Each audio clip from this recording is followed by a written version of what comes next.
Welcome to the channel. Fun next level. Once upon a time, there was a boy named Rohan who was known for his rude and arrogant behavior.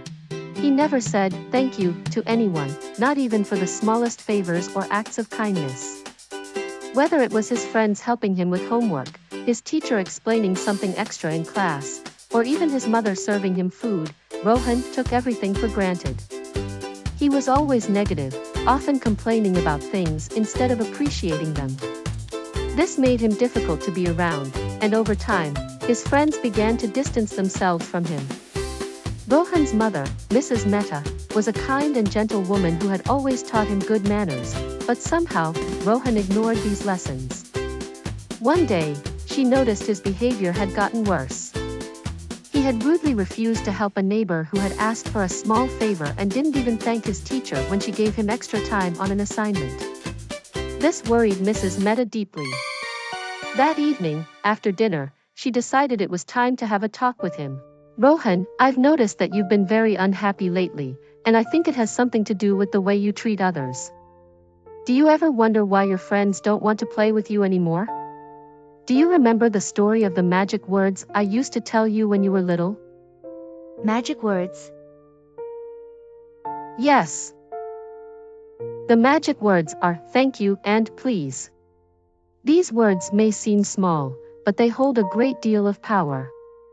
When you say thank you, you acknowledge the kindness of others, and in return, they feel good about helping you. It's a way of spreading happiness and positivity. Being kind and grateful doesn't just make others feel appreciated, it makes you feel good too. Rohan sat quietly, thinking about his mother's words. Mrs. Mehta gently added, "Why don't you try it? The next time someone does something nice for you, say thank you. You might be surprised by how things change." The next day, Rohan decided to give it a try. When his teacher handed him a book in class, he looked at her and said, "Thank you." The teacher smiled warmly, something Rohan hadn't noticed before. At lunch, when his friend lent him a pen, Rohan thanked him, and his friend, surprised, gave him a big grin and said, "No problem." Slowly but surely, Rohan's behavior began to change.